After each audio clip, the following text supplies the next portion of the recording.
Science and technology ডিপার্টমেন্টের পক্ষ থেকে আপনাদের স্বাগত জানাচ্ছি।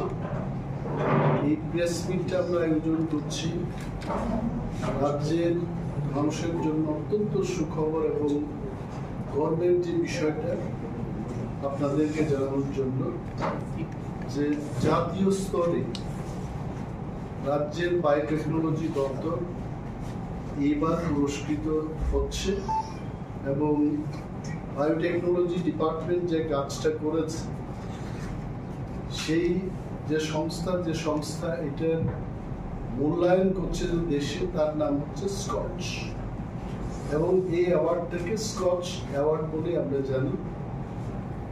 এই সম্মানটা কিন্তু আমি যতটুকু আমাদের কাছে খবর আছে 27টি রাজ্যের থেকে 400টি প্রকল্পের জন্য সেখানে আবেদন করে এবং ডিফারেন্ট স্টেজে কম্পিটিশনের পর আমাদের রাজ্য ত্রিপুরা, যার বায়োটেকনোলজি দপ্তর আগামী 29শে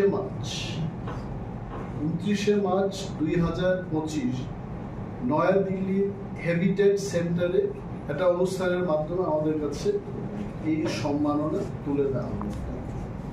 আমি আমাদের দপ্তরের যারা বিজ্ঞানীরা কাজ করছে বায়োটেকনোলজি দপ্তর এবং সায়েন্স অ্যান্ড টেকনোলজি দপ্তর, সচিব মহোদয় এখানে আছে ডক্টর কে শশী কুমার, এবং বায়োটেকনোলজি যিনি এখানে if we can tell that কর্ণধার বললেই চলে, আমাদের রাজ্যের বিশিষ্ট যিনি গবেষক এবং অফিসার অঞ্জন সেনগুপ্ত, যার উদ্যোগে এই বায়োটেকনোলজি দপ্তরে এত বড় কাজ আমরা করতে পেরেছি।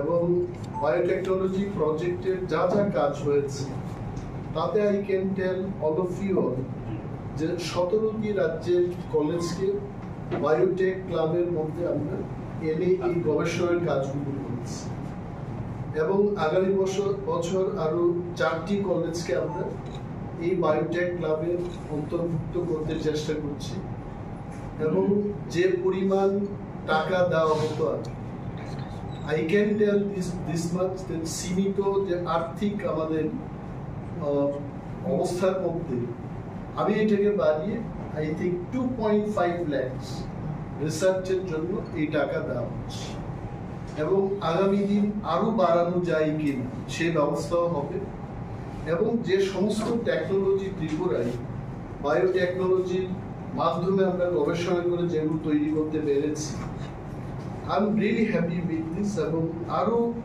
এই ধরনের টেকনোলজি ত্রিপুরায় আমরা আনতে পারবো যদি আমরা আরো বেশি করে রিসার্চ করি। Production and rearing of laboratories fishes, tri eyed fish, এটা কি তেচোখা, মানে মাছের 3টা চোখ আছে এবং এটা দিয়ে এই যে তেচোখা যে মাছ, এই মাছের মাধ্যমে আমরা কি করতে পারছি যে মশার যে লার্ভা, এটাকে খেয়ে এই মশার লার্ভাটা কম করে মশার উপদ্রবকে কি করে কমানো যায়, কিন্তু এটা আমাদেরই এখানে সৃষ্টি। মাছের খাদ্য, I think that fish food একটা কৃত্রিম উপায়ে তৈরি করা, এটা পাতার মতো সারাটা পুকুরের মধ্যে বা লেকের মধ্যে এটা ছড়িয়ে পড়তো, মাছ সেগুলো খেয়ে তাদের ওজন আরো বৃদ্ধি করতে পারে। এই ধরনের টেকনোলজি কিন্তু আমাদের এখান থেকে উঠে এসছে। যে মাশরুম কাল্টিভেশনে যে সমস্ত ফার্টিলাইজার ইউজ হচ্ছে, ফার্টিলাইজারকে ইউজ না করে কি করে কৃত্রিম উপায়ে তৈরি মাশরুম, ন্যাচারালি যে মাশরুমগুলো পাওয়া যায় তার স্বাদ যেন আমরা পেতে পারি, সেই লক্ষ্যেও কিন্তু গবেষণা চলছে।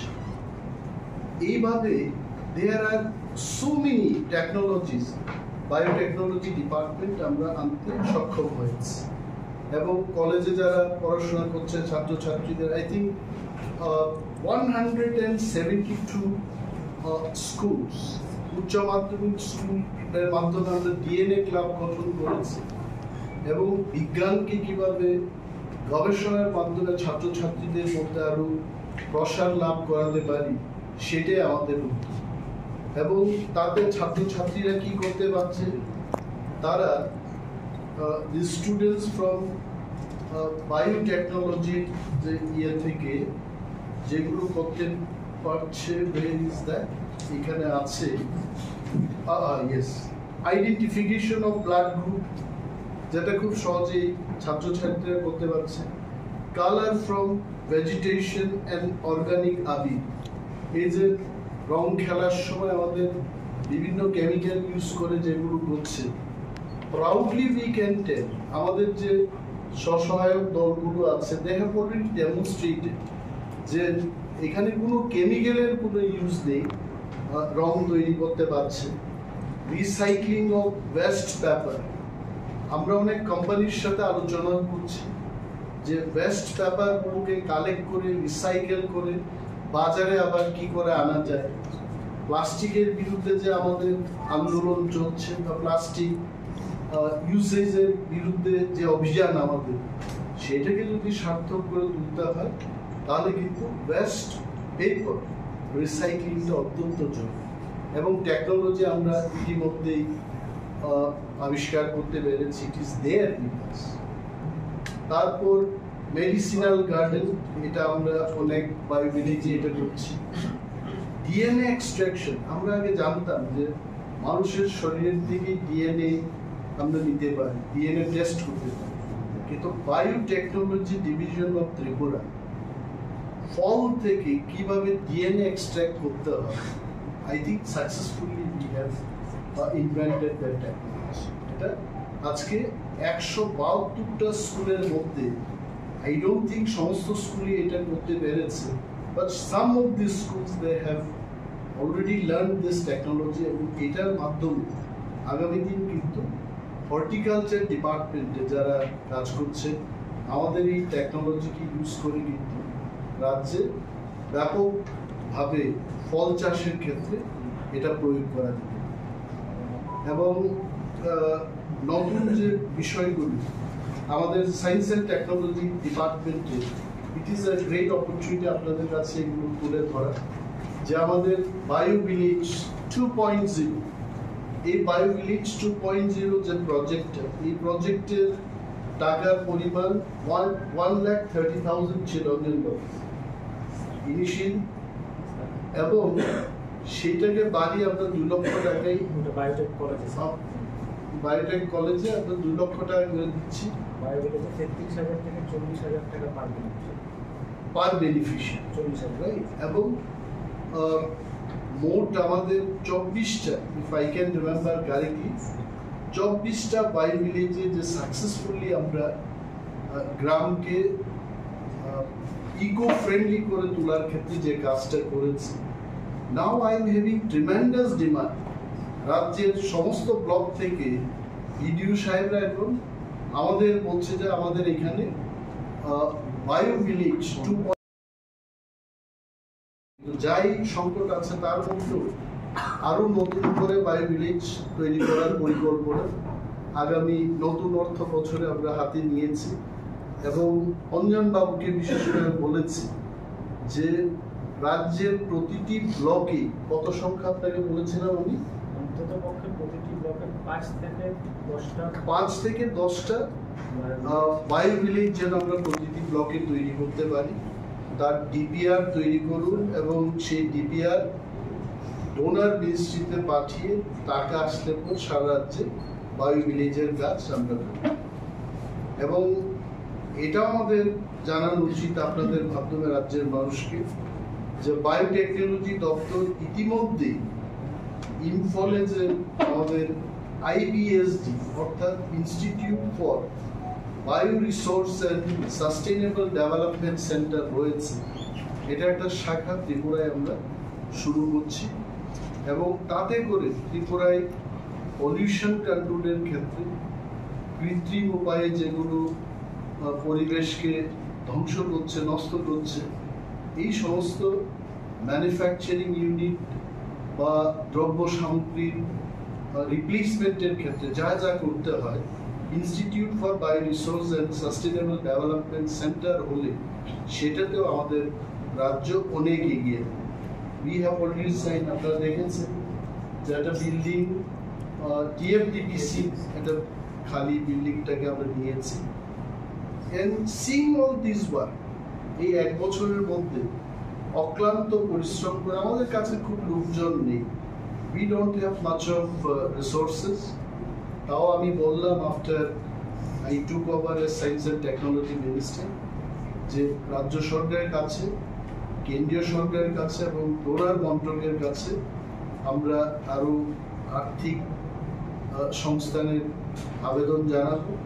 যদি সেই সংস্থানগুলো হয়, আমরা কেন শুধু বলুন খোয়াই বা সিপাহীজলা ওয়েস্ট ত্রিপুরা ডিস্ট্রিক্টে কেন, সারা রাজ্যে এটাকে নিয়ে যাব। এবং এটা করলে রাজ্যের দূষণ নিয়ন্ত্রণের ক্ষেত্রে এবং ন্যাচারালি যে জিনিসগুলো আমরা ব্যবহার করতে পারি সেগুলোতে ত্রিপুরা দেশের অন্যান্য প্রান্ত থেকে এগিয়ে থাকে। এবং সায়েন্স অ্যান্ড টেকনোলজি দপ্তর ইতিমধ্যে ইন দি লাস্ট 1 year আমরা বায়ো ভিলেজের পাশাপাশি কলেজ বায়োটেক ক্লাব এটা তো হয়েছে, তারপর আমাদের হেল্প ডেস্ক আমরা তৈরি করেছি টিটিএডিসি হেডকোয়ার্টার্স কুমলেনগে। সেখানে প্রতি মাসে আমরা দেখেছি more than 500 applications জমা পড়ছে এবং কাজ শুরু হয়ে গেছে। and by this ত্রিপুরার যে পলিউশন কন্ট্রোল বোর্ড বা সায়েন্স অ্যান্ড টেকনোলজি, বায়োটেকনোলজি, আমরা আগরতলার বাইরে গিয়ে রাজ্যের অন্যান্য প্রান্তের মানুষের জন্য কাজ করতে শুরু করেছি। এবং আজকের এই সাংবাদিক সম্মেলনে আমি এটা বলব যে ত্রিপুরায় যতগুলো নগর উন্নয়নের ক্ষেত্রে বা আগরতলা পৌরসভা এরিয়াতে যে সমস্ত ম্যাপিংগুলো হচ্ছে, সার্ভেগুলো হচ্ছে, aerial survey, drone survey, GIS mapping use করে science and technology we are silently helping the state government. Urban ডেভেলপমেন্টে গিয়ে আমরা জিজ্ঞেস করতে পারি, বিলোনিয়া, সাবরুম ইত্যাদি শহরের যে ম্যাপিংগুলো হচ্ছে এগুলো কিন্তু আমাদের সায়েন্স অ্যান্ড টেকনোলজি ডিপার্টমেন্টের মাধ্যমে এগুলো হচ্ছে। এবার এই স্কচ অ্যাওয়ার্ডকে নিয়ে যদি আপনাদের কোনো ধরনের প্রশ্ন থাকে, I think we can take গুলি রয়েছে, সেগুলো যদি না মানে তাহলে আপনারা পদক্ষেপ গ্রহণ করবেন। কারোর মধ্যে কোনো সুযোগ আপনারা কি ইস্যু করেছেন? প্রথম কথা, অফিসে এসেই আমি ইন্ডাস্ট্রি দপ্তরকে আমার ভিজিট সংক্রান্ত যে ব্যাপারে আমাদের মেম্বার সেক্রেটারি পলিউশন কন্ট্রোল ওনার মাধ্যমে ইন্ডাস্ট্রি দপ্তরকে জানিয়েছি যে আপনারা যে ইন্ডাস্ট্রি এখানে বসালেন ত্রিপুরায়, ওরা কিন্তু পলিউশনের সমস্ত গাইডলাইন মানছে এবং টিম পাঠাবো সেখানে। আমি as a minister I cannot be expert in pollution, কিন্তু যা দেখে আসলাম এটা দুর্গন্ধে ভরা, এটা হয় না এভাবে। and there is one factory, আপনারাও যাবেন সেখানে, রোব্যাক্স বলে একটা ফ্যাক্টরি আছে রাবার, তার ওইখানে কোনো গন্ধ নেই, বাকিদের ওইখানে গন্ধ আছে। তো তড়িঘড়ি করে আমি সেখানে ইঞ্জিনিয়ার যে কাজ করছিলেন তাকে জিজ্ঞেস করলাম যে তোমাদের এখানে গন্ধ বেরোচ্ছে না কারণটা কি? বলছে যে আমরা একটা স্পেশাল প্লান্ট এখানে বসালাম, যার নাম ওরা বলেছে স্ক্রাবার। মানে এটাকে উপরে নিয়ে বাষ্পের মতো করে এই দুর্গন্ধটা এরা নিষ্ক্রিয় করে এটাকে এনভায়রনমেন্টে ছেড়ে দিচ্ছে। তো আই ক্যান টেল, মানে এখনো মিটিংটা হয়নি, মিটিং হবে, নোটিশ দেওয়া হয়েছে যে মিটিং হবে।